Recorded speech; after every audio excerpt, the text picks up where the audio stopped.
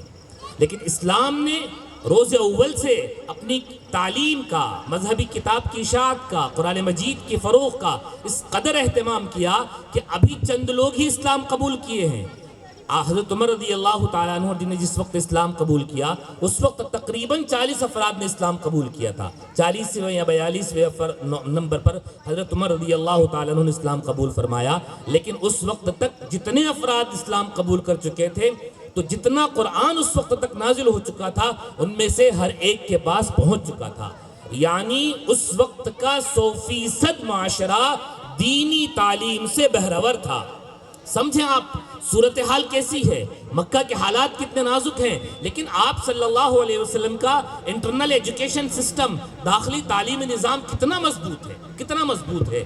اب اس کا ہم توازن, موازنہ, اس کا تقابل ہم اپنے معاشرے سے کریں کہ ہمارے اپنے معاشرے کے اندر دینی تعلیم سے کتنی بیزاری ہے, دینی تعلیم سے کتنی دوری ہے. قرآن مجید کی تلاوت سے, قرآن مجید کے سمجھنے سے, اردو کے سمجھنے سے, دین کی بنیادی چیزوں سے ہمارا معاشرہ بالکل ناواقف ہے. حالانکہ آپ صلی اللہ علیہ وسلم نے ہمیں حکم دیا ہے کہ علم کا حاصل کرنا ہر مسلمان کے ذمہ فرض اور ضروری ہے. ہر مسلمان کے ذمہ فرض اور ضروری ہے, چاہے مرد ہو یا عورت ہو, ہر ایک کے ذمہ علم کا حاصل کرنا فرض اور ضروری ہے.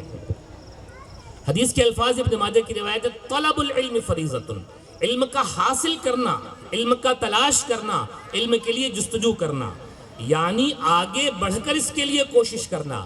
راستہ چلتے کوئی بات سن لی, کسی اجتماع کے اندر کوئی بیان سن لیا, کسی جگہ کوئی نصیحت سن لی, کسی دیوار پر کوئی بات پڑھ لی, سوشل میڈیا پر کوئی پوسٹ پڑھ لی, یہ علم کا حاصل کرنا نہیں ہے.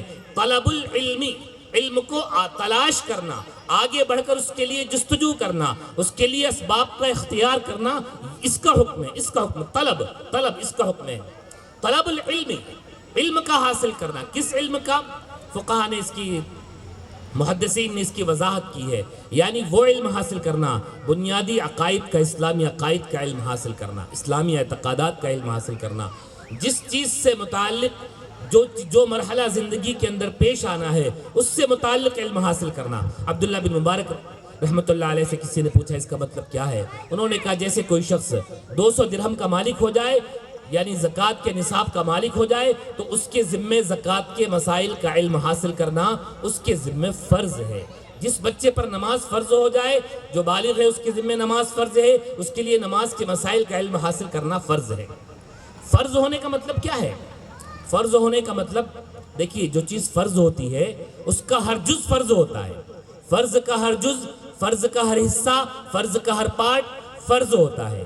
یعنی نماز پڑھنا فرض ہے تو نماز کے لیے پاک کپڑے پہننا فرض ہے, نماز کے لیے پاکی حاصل کرنا فرض ہے, نماز کے لیے وقت کا علم حاصل کرنا فرض ہے, نماز کے لیے قبلے کا علم حاصل کرنا کہ قبلہ کس طرف ہے فرض ہے. تمام چیزیں نماز کے جتنے اجزاء ہیں وہ سب کے سب فرض ہیں. اسی طرح علم حاصل کرنا فرض ہے. طلب العلم فریضۃ, یعنی علم کے حاصل کرنے کے انتظام کرنا فرض ہے. اس کے لیے کوئی معلم ہائر کرنا فرض ہے, اس کے لیے اپنا وقت خالی کرنا فرض ہے, اس کے لیے اسباب و وسائل مہیا کرنا فرض ہے. فرض کا ہر جز فرض ہوتا ہے, نماز کا ہر جز جو ہے فرض ہے، اسی طرح علم کے حاصل کرنا فرض ہے، یعنی اس کی جتنے اسباب و وسائل ہو سکتے ہیں ان سب کا اختیار کرنا، ان سب کا حاصل کرنا فرض ہے، ضروری ہے، فرض ہے، ضروری ہے۔ علی کل مسلم، ہر مسلمان کے ذمے، ہر مسلمان کے ذمے ہونے کا مطلب کیا ہے؟ ہر مسلمان کے ذمہ ہونے کا مطلب یہ ہے، ہر والد کے لیے ضروری ہے اپنی اولاد کی تعلیم کی فکر کرے، ہر بڑے بھائی کے لیے ضروری ہے اپنے چھوٹوں کی تعلیم کی فکر کرے، شوہر کے لیے ضروری ہے بیوی کی تعلیم کی فکر کرے، ماں کے لیے ضروری ہے اولاد کی تعلیم کی فکر کرے۔ اور اس کا ایک مطلب یہ ہے کہ پورے اسلامی معاشرے کی ذمہ داری ہے کہ پوری اسلامی نسل کی تعلیم کی فکر کرے، یہ پورے اسلامی معاشرے کی ذمہ داری ہے۔ ساتھ ہی ساتھ اصلاً تو یہ ایک موضوع ہے مستقل، اصلاً تو یہ اسلامی ریاست کی ذمہ داری ہے، اور وہ ریاست نہ ہو تو پھر اسلامی معاشرے کی ذمہ داری ہے کہ وہ پورے اسلامی نسل، مسلمانوں کی پوری نسل کی تعلیم کی فکر کرے۔ تعلیم کی اہمیت کو سمجھنے کے بعد اس مکتب کے بارے میں، اس کی تعلیم حاصل کرانے والوں کے بارے میں کچھ مختصر باتیں عرض کر کے میں اپنی بات مکمل کروں گا۔ مدرسے کے معلم نے، حافظ صاحب نے، ذمہ داروں نے اتنا کر دیا کہ آپ کے بچے کو کھانے پینے کے اذکار سکھا دیے، دعائیں سکھا دی، آپ کے بچے کو مختلف موقع کی دعائیں سکھا دی، نماز سکھا دی۔ اب اگلا کام، اگلی ذمہ داری والدین کی ہے کہ جو چیزیں بچہ یہاں سیکھ رہا ہے ان چیزوں پر عمل کروانا یہ والدین کی ذمہ داری ہے۔ استاد اتنا کر سکتا ہے کہ اسے پانی پینے کے آداب سکھلا دے گا بچے کو، لیکن ہر وقت اس کے سر پر سوار ہو کر وہ سنت کے مطابق پانی پی رہا ہے یا نہیں پی رہا ہے، بچی سنت کے مطابق سو رہی ہے یا نہیں سو رہی ہے، یہ استاد نہیں دیکھ سکتے اور نہ یہ ان کی ذمہ داری ہے۔ کس کی ذمہ داری ہے؟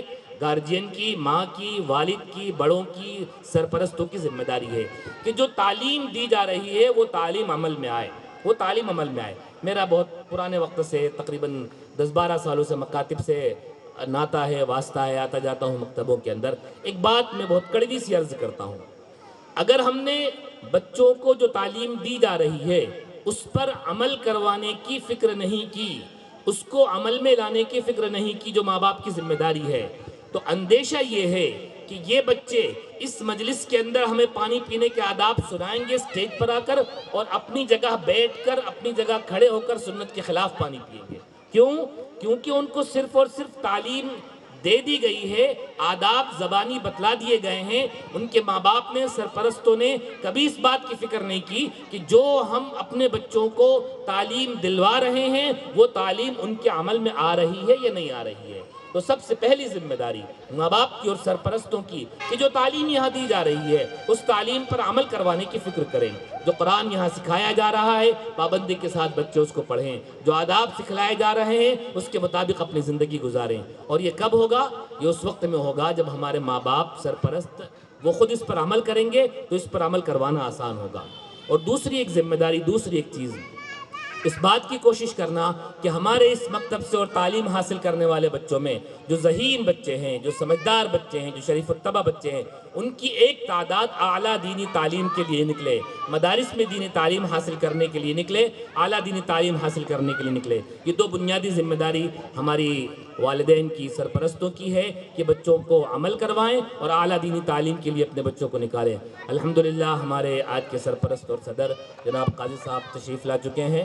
میں تمام اس کرم کا کروں شکر کیسے ادا، اس کرم کا کروں شکر کیسے ادا، جو کرم مجھ پہ میرے نبی نے کیا، میں سجاتا تھا سرکار کی محفلیں، میں سجاتا تھا سرکار کی محفلیں، مجھ کو ہر غم سے رب نے بری کر دیا، اس کرم کا کروں شکر کیسے ادا، اس کرم کا کروں شکر کیسے ادا۔